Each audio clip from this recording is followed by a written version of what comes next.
had Scott Lang on my podcast about this time last year. We were talking about recruiting. And I said, what does it come down to? What's the number one thing? Is it that you have to be good? Yeah. No. And he said, nobody wants to be on a football team that loses. But if you have the state all-star team, everybody wants to be on it.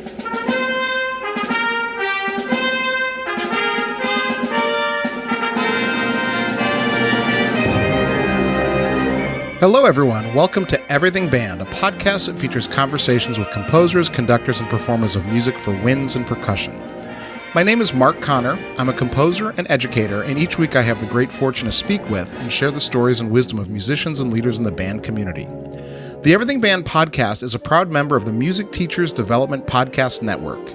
The Muted Network provides support in the form of audio on-demand programming designed by and for music educators. You can find more information about our network at mutedpodcasts.com. Before we begin, I'd like to thank all of you for listening. I really appreciate your time and hope that you are finding value from these interviews. I rely on word of mouth and social media to bring the show to new listeners. If you think you know one or two people who might find these interviews useful, please let them know about it. You can also help by following me and sharing posts on Facebook, Instagram, Twitter, and YouTube. Remember, help your students live up to the best that is in them through music. And now on to my next guest, Elisa Janson Jones. Good morning, Mark. How are you? I'm doing well. Thanks for joining me. My pleasure. So, Elisa, can you introduce yourself, tell the listeners who you are and what you do? I'm Elisa, and I am kind of a Renaissance woman. I do many things. My day job is I teach K-8 music at a private Catholic school in Grand Junction, Colorado. I'm also the director of our local community band. I have a blog and do professional development for teachers online at professionalmusiceducator.com. I'm the host of the Music Ed Mentor podcast. I'm the host and producer of that in collaboration with Smart Music and Make Music, the makers of Finale. What else do I do? I'm the director of the International Music Education Summit coming up this June. Also a great professional development opportunity. I'm a public speaker, and I'm a mother of 3 and a wife of 1 husband. Excellent. So you are busy. I am, but I'm super efficient too.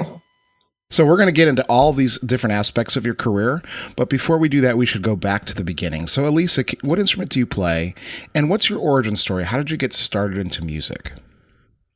Okay, so my dad is a longtime band director.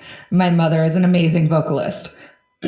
So I grew up in music. I remember being very young, and my dad always taking us to concerts because he was the band director at Snow College in Utah. And so it's kind of always been part of my life. I knew really early on by 5th grade that I wanted to be a teacher. I loved being in the classroom. I had these wonderful, inspiring 5th grade teachers. And then by the time I got into middle school, I decided I just loved music. And so if I could be a teacher and do it through the vein of music, aside from my dad, because really I have to laugh because some people are like, well, of course you went into music education. Your dad's a music teacher. I'm like, my dad had 9 kids and I'm the only one still doing music. So you can't just blame it on that. And in fact, because my dad was kind of an institution in Utah, he's a president of the UMEA and the CBDNA, and of course this fabulous clinician and judge and just so inspiring to everybody, lifetime achievement awards and everything. It was actually kind of bad form for me to go into music education because I knew that I would always be on some level compared to him, right? And for the first few years, especially because I went to the university just down the road and I ended up getting my first teaching job just down the road from where my dad was currently teaching. And so for a while it was, I was just Butch's daughter. Well, of course, you're going to be a good band teacher. You're Butch's daughter, right? But I'm happy to report 20 years later, I think every now and then he gets you're Elisa's dad. And so that's kind of gratifying. Anyway, so my main instrument is French horn. I wanted to be a flute player, but my dad said I couldn't because my older sister played flute. So I started on trumpet and then switched to French horn and decided to take the philosophy of, know everything about something and then something about everything. So I learned everything I could about French horn. I still play. Right now, my co-conductor of the community band has taken over for one concert, and I'm playing French horn again. I just love it. And then, of course, I play a little bit of everything, being a band teacher. So does that kind of cover all the bases? You talked about your father. Is he your biggest influence as a band director? I have to say yes at this point, not in my youth. It wasn't until I actually started taking music education classes and playing in his band at the university. But my main inspiration was my high school band director. Her name's Shelly Leva, and she taught at West Jordan High School, which is a suburb of Salt Lake. And she was fabulous. She was such a dedicated director. She gave us so much ability to lead. And so I was a section leader when I was a sophomore. She really went out of her way to give us those kinds of opportunities. So by the time I was a senior, I was drum major. I'd been on band council for 3 years.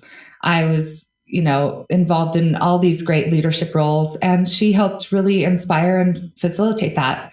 So I had some really great influence of women directors. My first middle school band director was also a woman. So I think that more than anything influenced me into understanding how I could make it a career and be totally legitimate, regardless of the fact that I was a woman and my dad was a man. I had this conversation with someone, I can't remember who exactly I talked to about it. It was for the show, but she mentioned that she had never had a woman band director all through from high school to college. And I hadn't had one either. I never, elementary school, middle school, high school, college. I also had the director I student taught with, her name's Leah Nelson, and she also was a great influence on me. In fact, when I first got into the classroom, I was completely overwhelmed, like most student teachers are. And she's the one who taught me that it can be a legitimate lifestyle as well, that it didn't have to be this massively challenging, overwhelming, comprehensive thing. She taught me how to break it down and do it step by step. And so, yeah, I've had these wonderful, wonderful influences in my life. That's awesome. And so we're going to talk about some of the things that you're doing as far as lifestyle. You mentioned that, through your blog and your podcast, that's one of the things you focus on. So I want to come back around to that. So can you talk to me about sort of what happened next? So you were in high school in Salt Lake City. Where did you go to school after that? Well, I was poor. So I decided to go to the college where my dad was teaching because I knew I could get some tuition waiver and scholarship action there. And of course, he did not put me on first horn. He put me on third or fourth when I first started playing in his band. So yeah, that's where I started. Where was this? It was in Utah at Utah Valley University. But they didn't have a music education 4-year degree program at that school yet. My dad had been trying to develop the curriculum and trying to help the board see the importance of that. So I took as many classes there as I possibly could. I took education classes. I took every methods class that I could. I was in orchestra. I did choir. I did multiple choirs. I took private voice lessons and just tried to get everything that I could there. But when I realized that there wasn't going to be that 4-year program, I started applying to other schools. So I applied to Northern Colorado and Northern Arizona and Utah State and Brigham Young University. And I ended up making it into Brigham Young University. And so that's where I went. It kind of helped that it was just down the road and I didn't have to move. Mm-hmm, sure. So I finished up at BYU and it's kind of just been awesome ever since. Awesome. And so how about you say you've been teaching for 20 years. Has it always been at this where you are now? Oh, no. So my first job out of college was at a brand new middle school in Utah Valley, which is just south of Salt Lake. So I had this wonderful experience of opening a brand new school, negotiating for all the instruments, figuring out all the inventory, starting all of the very best practices right from scratch. I didn't have a lot of history going into the school, which was perfect. And I had a wonderful principal who was just so very supportive. And of course, this huge network of friends and colleagues. I didn't mention that I did put myself through college working in music retail. Oh. So yeah, I did.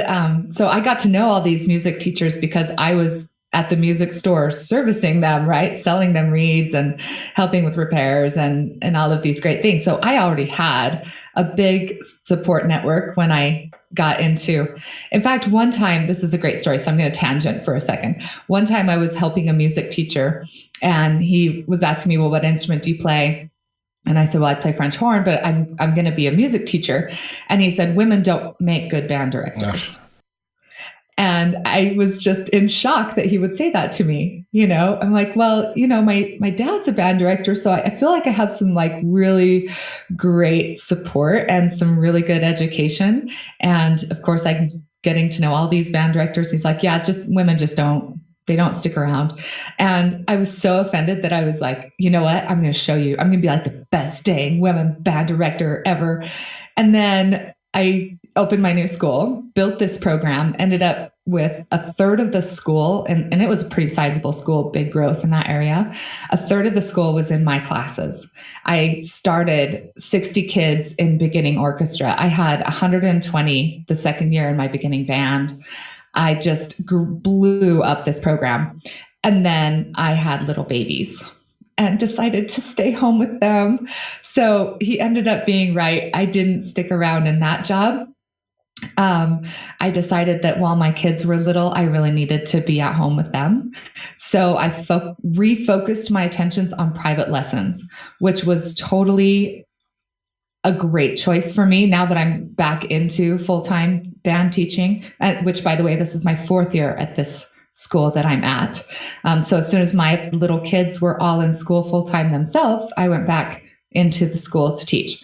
But those years that I spent on private lessons helped me do so much better with my own technique. And it helped me in that one-on-one setting to come up with all those different tools to help all these different varieties of learners. I probably had, 200-300 students over the 8 years that I did private lessons primarily.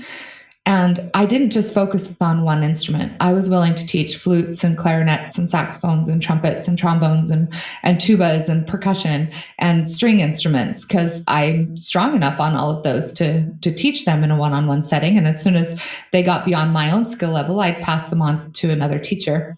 And I really focused on special learners. So I ended up with kids with autism. I ended up with kids who had physical disabilities and cognitive disabilities. And so it was wonderful. Now I use all of those same techniques in the classroom. So we could have a whole other episode on the value of still teaching private lessons and the great things it can do for your band teaching technique. Well, one of the things is that, no experience as a teacher, no matter what it is lost when you teach. You're always pulling in your experiences. When I taught college, I pulled in my high school teaching experience. Now that I'm back to teaching elementary school, I'm pulling in my college experience. It's all part of who you are as a teacher, the fabric of what makes you who you are. Well, that's the wonderful thing I love about music teachers is we are all so resourceful. And most of us are so open to constant learning. We have that growth mindset that, we're trying to teach our students, but it seems to be so inherent in ourselves. That's why professional development is such an important part of our careers to every single one of us. We're always looking for the next new tip. We're always looking for the better way to do it. And that's because we are of a growth mindset. Elisa, you have so many things going on here. I have so many questions for you. So I'm going to back us up a little bit and go chronologically here in the discussion, if that's okay with you. Sure. So one of the things that really stuck out to me is you talked about how as a first year teacher, you opened up the school. And, most first year teachers, that's a big ask of them. And so you did it successfully. So I want to ask you, how did you pull on the network that you talked about, the network of music teachers and your father and all the people that you knew in the band community? How did you pull on that network to start the new program? And so what sort of ways were you reaching out and getting help? Gosh, just in two ways did I get help outside of myself. And one of them was to turn to the other middle school directors to ask what their budgets were. Okay. And how much they had been given when their school had opened or when they took over their program. And I got as much data as I could from the other schools within my district. So I knew how much money was going into our school music programs. That data is not private. It's not secret. And so I collected all of that. And then I turned to the local music stores, and which of course I already had some great connections, having worked in one for 6 years, and utilized the resources that they had when it came to collecting data, instrument inventory.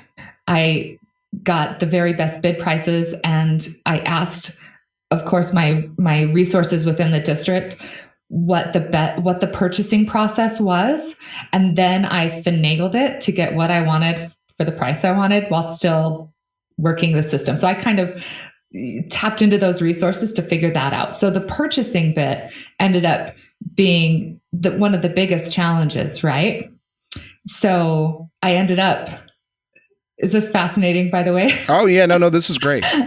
Because I love this bit. I love that I played the system, that I got what I wanted. My principal sat me down and he offered me $50,000 to buy all the instruments.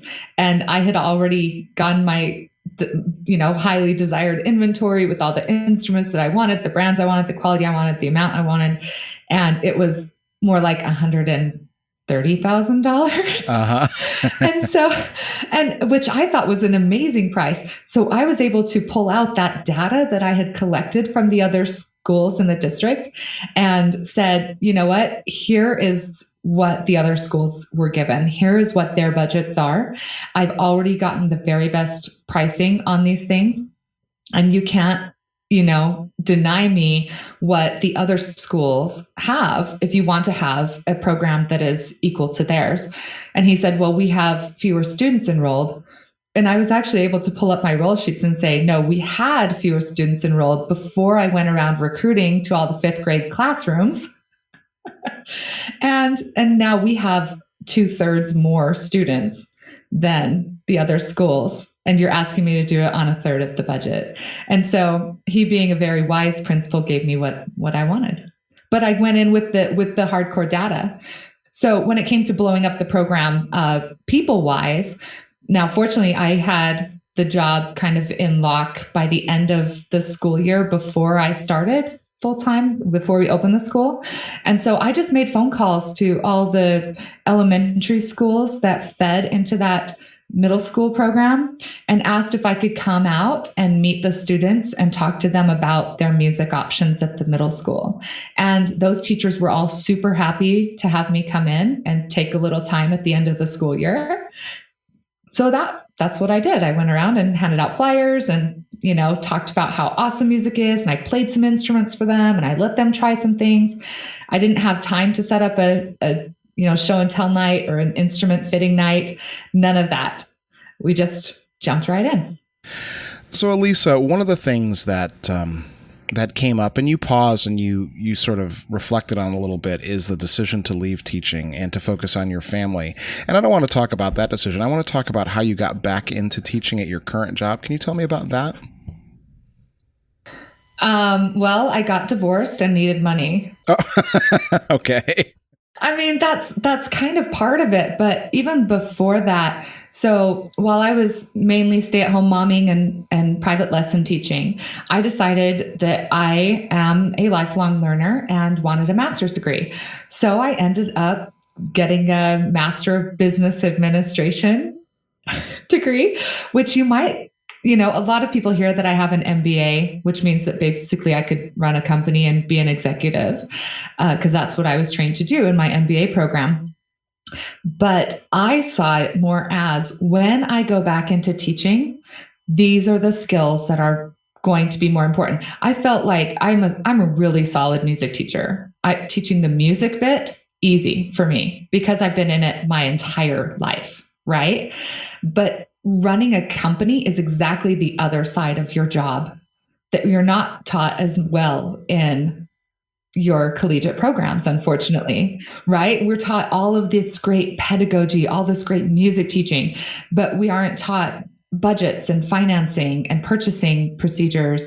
We're not taught about all of these other processes. And so we're thrown into the program. And even I, who worked in music retail and ran a small goods department, when they first handed me my budget, I couldn't read it. I didn't understand what they meant by the numbers that were already in there. Was that money I already had to spend? Was that the money I had to make? How does this work? And so that's why I got my MBA. And then I was focused on building a portfolio of work, consulting work, helping small businesses, new startups, people who want to just be more efficient. Anyway, so I built this huge portfolio of work while still doing my private lesson studio work, right? And then I got thinking, as much fun as I've been having helping other businesses, what I'm really passionate about is teaching music. And I got my MBA to learn these skills. And now I need to be teaching them to other music teachers. And so that's when I started, right? That's when I started my blog. That's when I started doing like workshops. And that's when I decided that my focus was going to be on helping other music teachers build, manage, and grow thriving school music programs and have long and happy careers. Because a lot of entrepreneurship is focused around that lifestyle piece. If you can have a solid lifestyle, then your business will grow and you'll have great ideas because you're opening yourself up to it. And that's something we are completely devoid of in a lot of music education.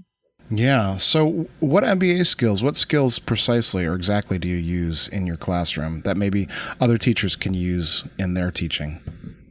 Well, program management, budgeting, forecasting, a lot of the accounting pieces that maybe we rely on a school accountant for, but we need to be well aware of how to read financial statements, how to collect that data and use that data to leverage what we need from our principal, from our administration. A lot about strategy, marketing strategies, things like that. One thing that just kills me is fundraising, okay? Because too often we think, my band needs money. I need to run a fundraiser. And I don't think that is the best train of thought, because too often the fundraisers that we're pressured to run, they're the ones that at, our local conferences, they're the expo booths, and people are like, well, you get 50 cents for every candy bar you sell. Well, what if I just got people to donate the full dollar instead of having to buy the candy bar first? Right? Mm-hmm. Yep. So looking at efficiency in that way, looking at your profit margins on fundraisers, so that if somebody donates the goods and then you sell it, that's 100% of the money you're making. If you have to buy the goods or pay the goods back, that's only 50% of the money you could be making. If you write a grant, sure, it takes some time and effort to write a grant if you know the right way to do it. But grant money is free money, right? It takes only your time and knowledge and expertise to do it. And so I highly advocate for looking at your profit margins, looking at the balance of effort to income before ever considering a fundraiser. So it's things like that. And then, of course, the efficiency pieces. I took all these classes on efficiency, and most of it was based around manufacturing, actually, right? So you learn all these great manufacturing things. But if you look at your classroom, right, you can actually find more efficient ways to set up your classroom, more efficient ways for your students to come in and where they put their stuff, and just your classroom logistics and things like that. So anyway, just these, a little handful of business skills that I was taught. You mentioned grants. Where and how do we find grants? Gosh, that's a whole other episode as well. but they are out there. I will tell you, I have taught an online workshop on grant writing. You can actually access it on the National Association for Music Education. What do they call it? It's their little professional development workshops that are pre-recorded. NAFME Academy. That's what it is. Anyway, so you can actually find my workshop on NAFME Academy. But the number one thing is you have to think about it backwards. So often we ask that question that you just asked me, which is where do we find grants? And the question isn't where do we find grants to apply for? It's what do we need grants for that people want to fund? Right? Yeah, so absolutely. Right? So if it's like, okay, I need an entire new drum line for my marching band. These drums are old. I don't want to piecemeal them together. I want just a new drum line. Okay. So then you build up this marketing plan is what it really is. A grant is just a marketing plan. Okay. And so you build this case for why you need this drum line, the way that it will improve the education of the students, the way that it will improve the morale of the school, how it can be used at football games and basketball games, how you can then do floor shows and winter guard and winter percussion and like all of these great ways that your drum line is going to enhance the community, enhance the school, and you build this big case for it. And then you ask, who wants to solve this problem, right? So instead of going and finding who's wanting to fund a specific grant and then creating the project to apply for the grant, you create the project and then you find who wants to fund that kind of thing, right? So maybe you go to your local Lions Club because that's what they do. They support local community programs. And you submit this to them. Hey, we need a new drum line. It's going to enhance the community in all of these great ways. Here's the exact number of dollars that we need. And here's how we can follow up on that and all the great outcomes of this project. And then they give you the money because that's what they fund. So it's kind of the backwards way of looking at it. Don't look for the grant that you can apply for. Look for the grantor that wants to give you money for the project that you have. One other thing before we get onto our sort of my molasses round of questions. And the one thing I want to ask you that popped up is you talked about teaching special needs and how that taught you how to be a better teacher. Can you share some wisdom about special needs kids and how we can help them in band? Well, every kid is a special need, first of all. Some just have different needs that you're not used to. So when you're teaching, you need to look at, and I know this is hard when we've got 120 kids in our class, but some just learn different ways.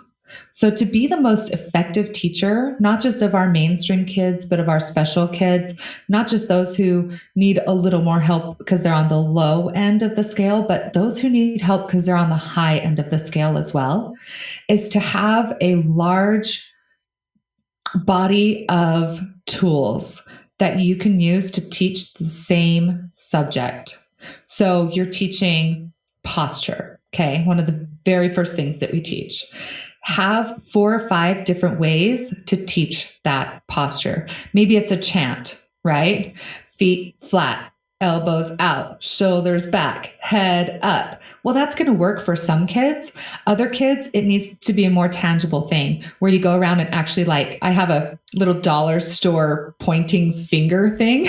And I will actually go around and touch the student's back. And for some of them, that tactile response is what they need. The chant isn't necessarily going to work for them, right? And some need more of a visualization. Some need to have it written in front of them. So the best way to work with special ed students on, again, the low end or the middle end or the high end of these spectrums is to have as many ways as you can to teach the exact same thing. Because for some kids, one way is going to work, and for some kids, another is not. And so if you're looking at a kid and you're like, why is he not getting this? The problem is not the kid not getting it. It's the way you're teaching it is not lining up with the way he will learn it. You know, another thing that you've brought up a couple times, and I talked a little bit about it with Tiffany Hitz in episode 23, but we were talking about it more as our personalities as teachers, and how, you know, oftentimes when we're young, we have a fixed mindset. That what that means is that this is all based on Carol Dweck's research, is that basically when you're a fixed mindset, that you take everything has to be right. It's the result that you're focused on, as opposed to the process, which is a growth mindset.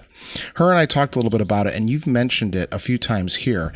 And I want to turn it around and not talk about music teachers, but talk about what do you do with kids, especially younger kids who you can't kind of talk about their learning style. How do you work with kids who are really fixed? Because I have a clarinetist who's a fourth grader who she just melts down if she can't get it right. Yeah, I have a child who's like that, and several students. And I think the key word is yet. Yet, right? So you go, you know what? You didn't get it this time, but does that mean you won't ever get it? Right? You just don't have it yet. It's in you. It will happen. It's just not there yet. That's a tough nut for kids. It is. It is. Until you liken it to something that they're interested in, right? Did you read chapter books when you were in kindergarten? No, you hadn't learned how yet. So just like you can't play that, A to B natural in your concert B flat scale because you're having to put down like 6 different fingers all at the same time, you just don't have it yet. And for some of those kids, when they're hitting that wall, you can see that they're starting to break down, is to just back it off, right? And just be like, you know what? No pressure. This is not a big deal. That just tells me that that child has been told no so many times in their lives, that there has been so much pressure on them. And so for us to just back it off and be like, you know what? You don't have it yet. This is not a big deal. So, Elisa, one of the things that I'm excited about is that I'm going to be a presenter at your Music Education Summit, the International Music Ed Summit, that's online in the summer. Can you tell the listeners about that? Right. So, first of all, the things that make it completely different. It is 100% online. So you can watch the live stream sessions from anywhere in the world, wearing anything that you want. I mean, within reason, right? No like leather strap. Anyway, I'm just kidding. You can totally wear whatever you want. And it's also different in that it's not being put on by like an organization, right? It's just kind of me and a few other music teachers. So it's totally grassroots. It's intended to be super practical for all music teachers. And it stemmed from my traveling to the national conference to be a presenter in 2017.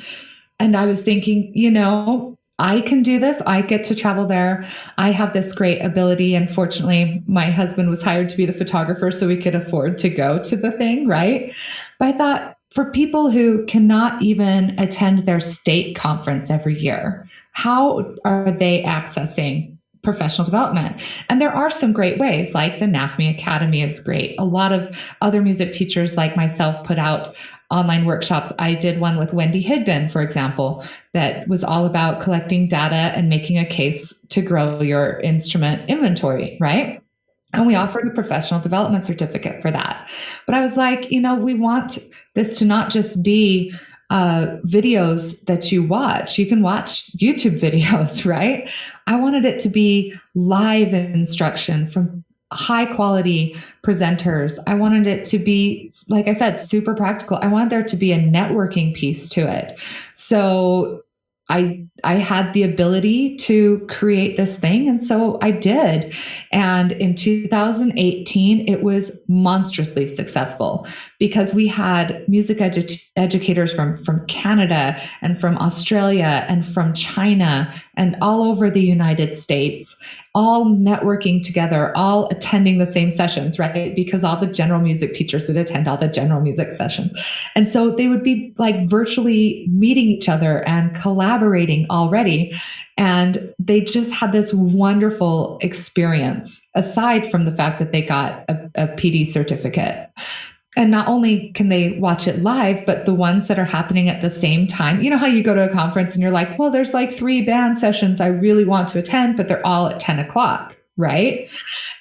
So because these are online, we record them and then you can watch them back. So you have to pick which one you get to see live, but then you still get access to all the other ones. So you don't have to miss anything. So anyway, that was kind of the concept. I pulled it together in 2018. Like I said, it was hugely successful. And so I just had to do it again in 2019. So you are coming on to be a presenter, which is awesome. And we have sessions for general music. We have a bunch of tech sessions, which is awesome. We have sessions about inclusion in your classroom. We're going to have a forum. We're going to have some live demonstrations, just all these amazing sessions from teachers all over the world, from Latvia and China and Australia and Canada and the US. And it's just, anyway, you can probably hear it in my voice how excited I am. Not just because I'm putting it on, but because of the opportunity it's creating for music educators, right? I'm just as excited to attend these sessions as I am to teach my own and to see the growth of this thing, right? Anyway, so it's pre-registration's open now. The workshops will be, able to, so how do I explain? Okay, so pre-registration's open now. And of course, the price increases as we get closer to the conference, but it really is just the one price. There's no member registration fee. There's no extra to attend different workshops. There's all the downloads that you get are going to be completely free. I know at my state conference, like I have to pay extra money to get the handouts for the sessions. And I think that's ridiculous. All of our presenters who are music teachers, they get registration for free. Like they don't have to pay anything to get registration to attend.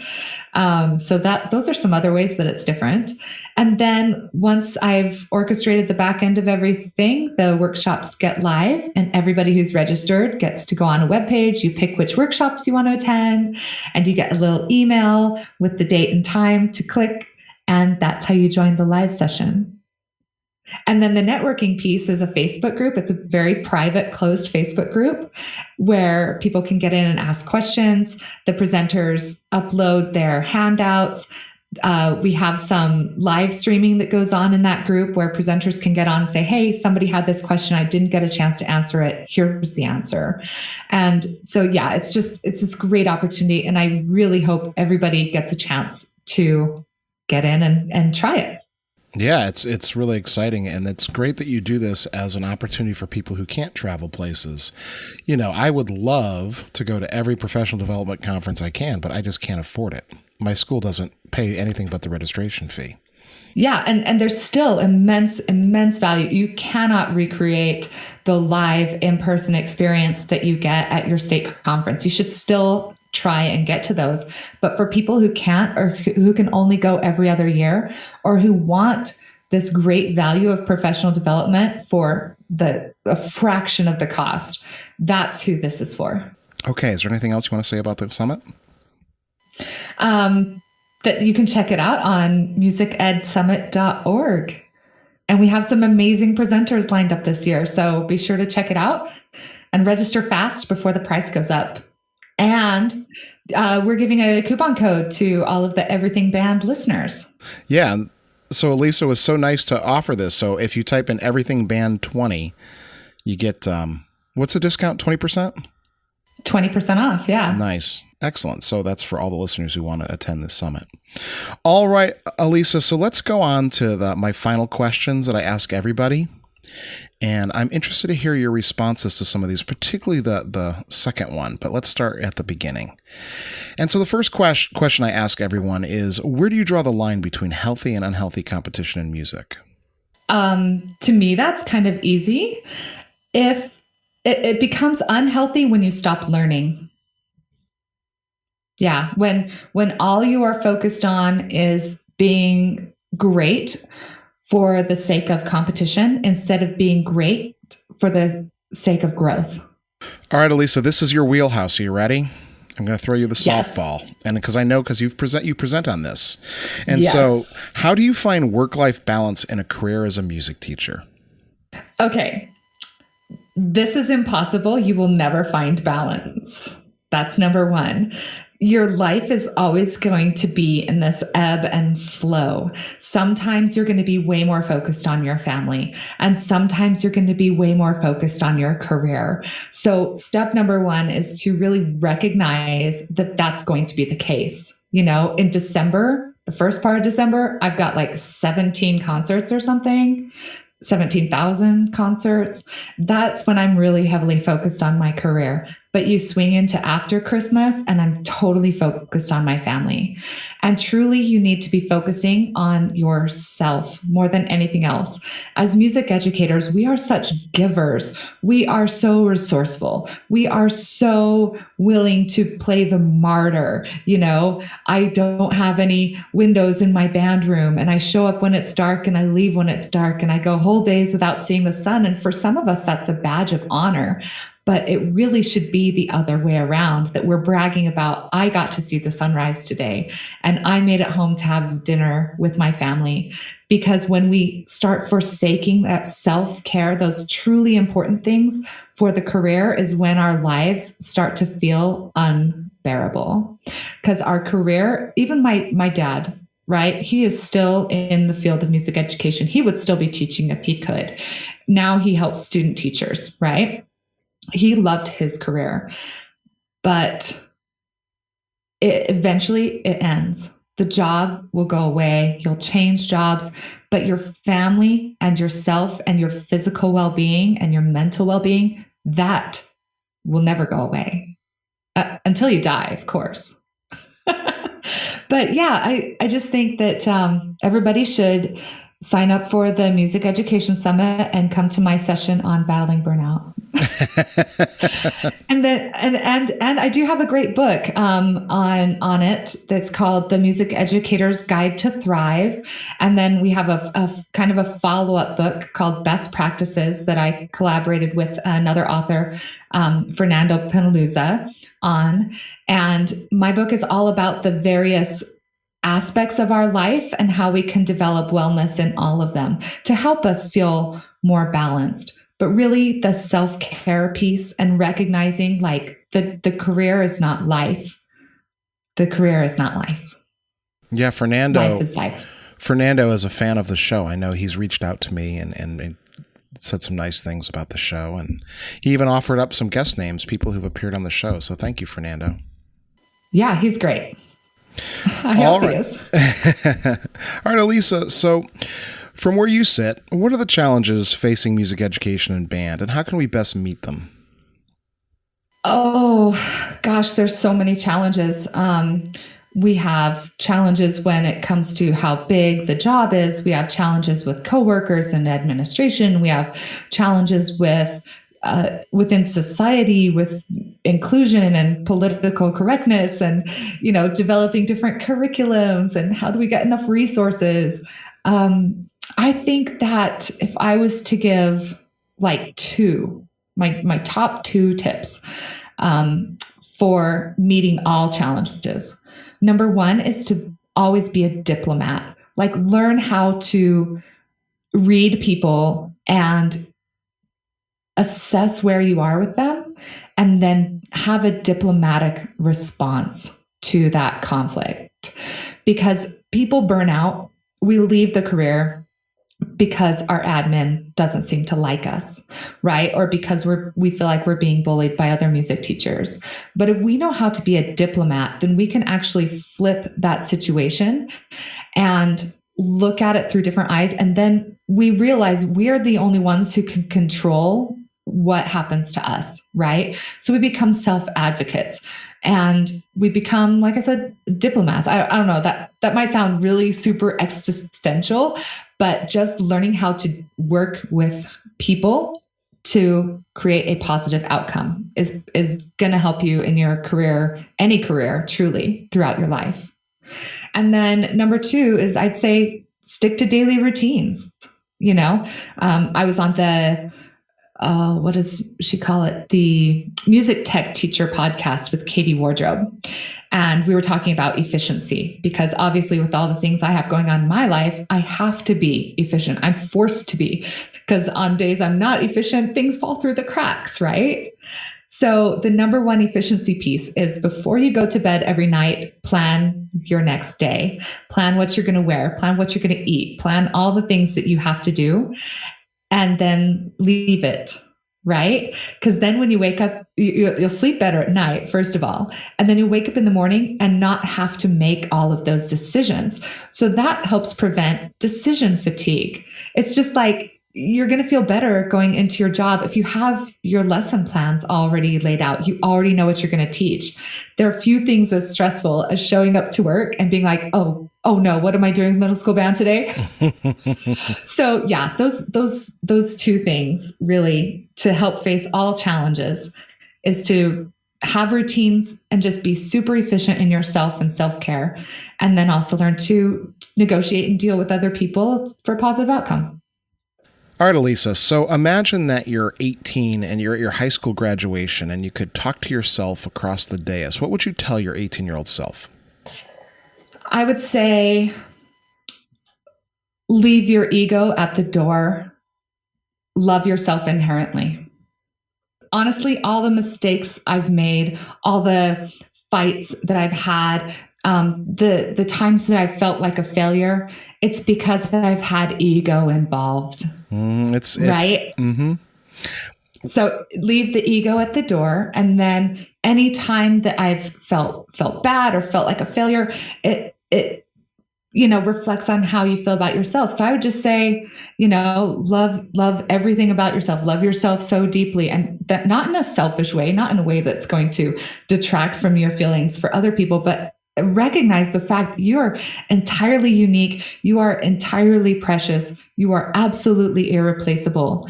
And if you love yourself to that point, then you can comfortably leave your ego at the door. It opens you up to being able to fail because you love yourself. So if you had a choice, what would be the final work for wind ensemble or band? Or you know what, I'm going to open up to everything that you would want to hear, conduct, participate in. Gosh, that's so hard because there's so much out there. Some of it I've already gotten to do, which is great. Like when I first started conducting our community band, I picked Hobbits by Johann de Meij, which I absolutely adore. I played it in my very last band concert when my dad was the director and I was the first principal horn, and cried during the song. So I did get to do that. Gosh, I'd love to sing in an amazing choir again, to be honest.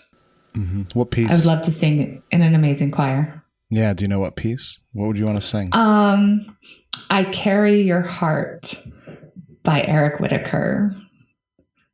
Yeah.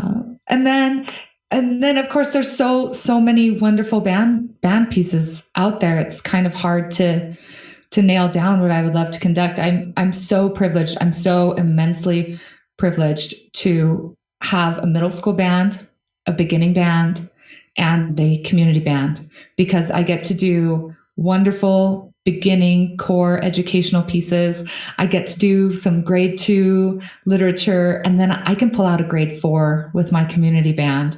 And so I get to see the entire spectrum of 10-year-olds holding an instrument for their first time and 90-year-olds holding their instruments for 80 years. It's just an immense privilege. I can't get enough. Yeah, you're fortunate to have a community band that does grade 4.